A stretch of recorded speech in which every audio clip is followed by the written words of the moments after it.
Well, here we are at Sand's End, which is the terminus, supposedly, of the Roman road that ran from Pickering, because this is probably where the Romans would land their ships, on this nice sandy beach, flat sandy beach, to load and unload supplies and wares and trading goods and whatnot.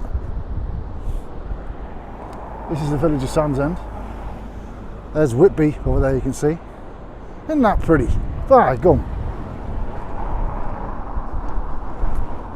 Lovely stuff. Very impressed.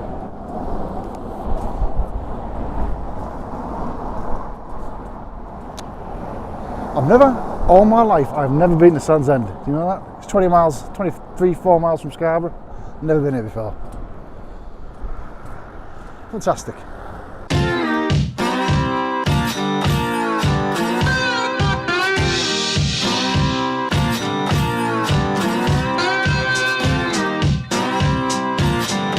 Hello everybody. Well, I made it through Whitby. I didn't really go through Whitby, I kind of skirted the outsides from Sand's End, and I'm just dog tired, so I'm sucking on a mint imperial and looking for a place to camp. I'm going to camp somewhere in along this old disused railway track, which is a very popular thoroughfare between Scarborough and Whitby. Now I can ride this all the way home, but I want to stop off tomorrow in Robin Hood's Bay. I forgot how tiring the North York moors are, because they're so hilly up and down. It's tired me right out. So 5 days I've been on the bike. I feel like it's been 50. But otherwise I've thoroughly enjoyed myself. You can't beat a bit of camping. I'm looking forward to getting camped down and make myself some coffee and have some chocolate digested. I hope I do find her. I've never actually tried the camp along this stretch of the cinder track, so I'm unsure about finding a spot, but it is getting dark and it is getting cold. It's about 4:30, 4:45. It gets dark by 5:30, so I need to find a place pretty quick. Let's see what I can find.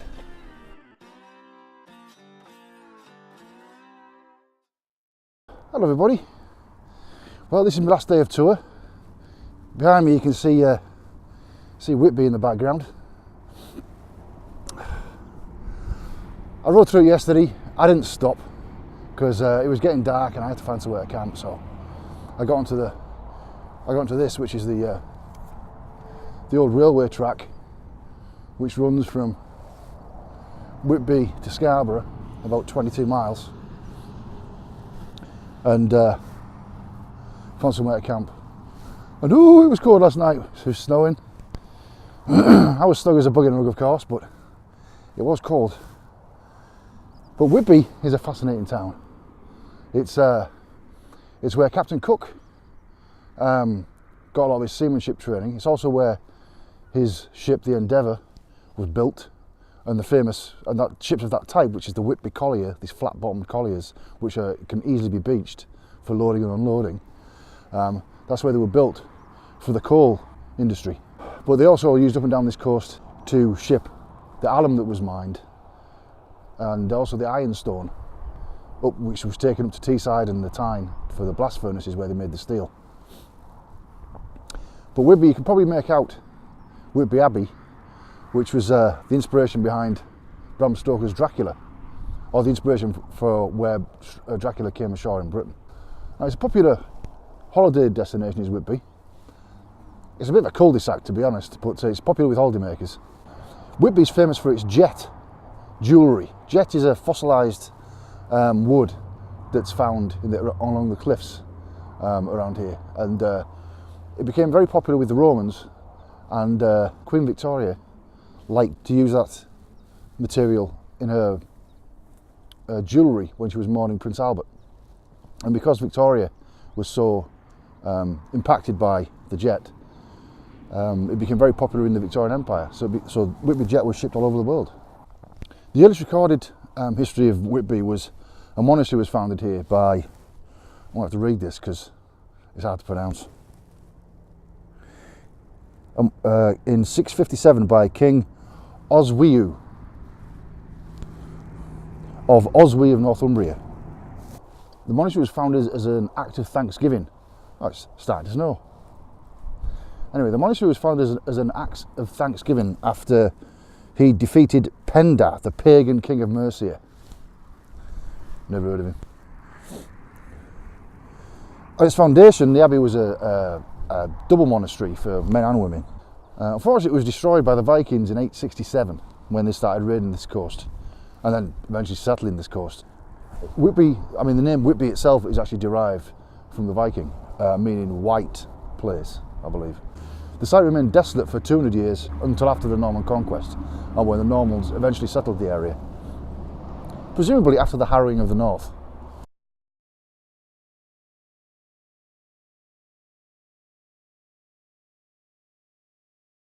In later centuries, in like the 18th and 19th century, Whitby became pretty much the hub of the whaling industry, building whaling ships and sending them as far afield as Greenland. So that's Whitby.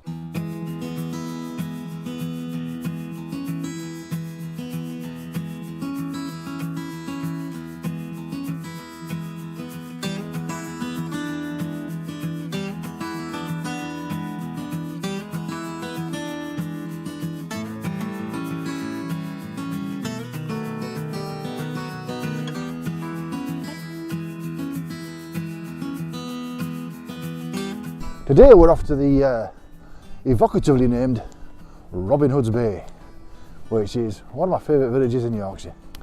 Now, Robin Hood's Bay has a very tenuous link to Robin Hood. He's mentioned in a ballad, in an old folk tune about Robin Hood's Bay.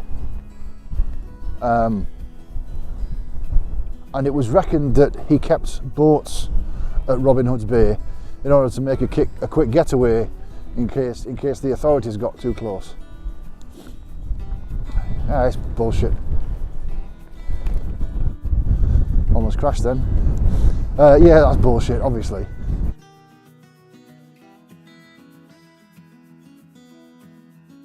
Lovely weather we're having. So this is Robin Hood's Bay.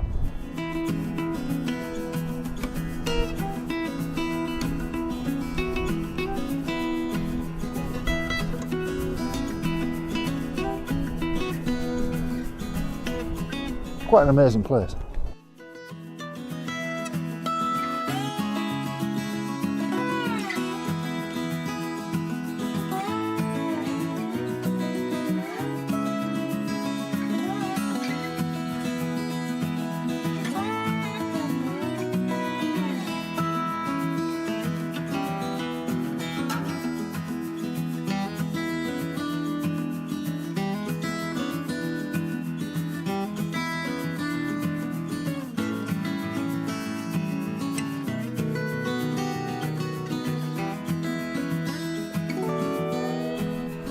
This is a typical street in Robin Hood's Bay.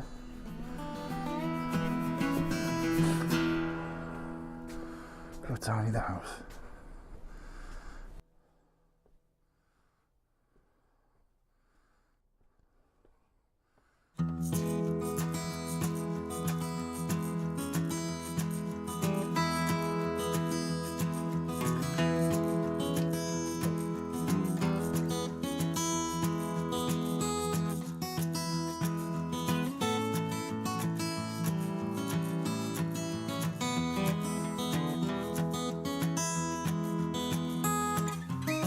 It's these labyrinthine streets that made Robin Hood's Bay such a haven for smugglers in the 17th, 18th, 19th centuries, where commodities like silk, whiskey, silk, rum, tobacco were smuggled in from France and the Netherlands to avoid customs and excise duties, because the government were charging so much money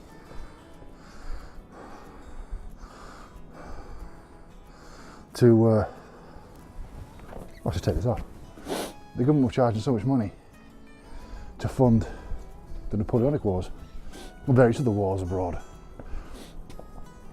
So the people in these small fishing communities, starved of luxuries, starved of those very things that made life worth living, started smuggling them and making a profit. There's a very extensive network of smuggling that was, it wasn't just poor people, it was people from all over the country. So much so that when the customs and excise duty agents, authorities, would try to police these areas, there was often running battles and pitched battles on the seafront between the smugglers and the customs agents, which goes to show how powerful they were.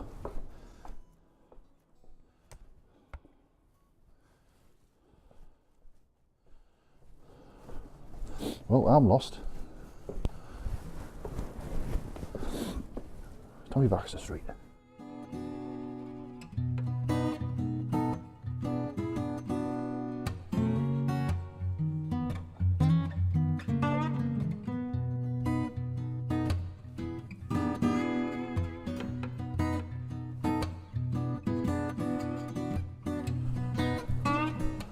And this house I very nearly moved into about 5 years ago when I first moved back to Britain.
Morning. Morning.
Now, if you actually go up this passageway, there are tunnels or holes in the ceiling that lead into the houses above, where the smugglers used to pass the contraband.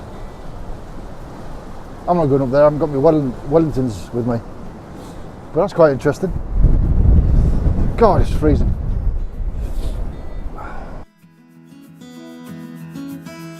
So that's it for Robin Hood Bay.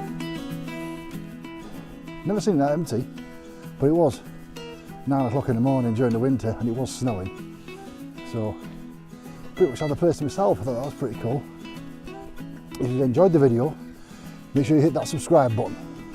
And you can also link in the end screen of this video to other videos in the series in this 5-day tour of the North York Moors. Guess I'll see you all tomorrow.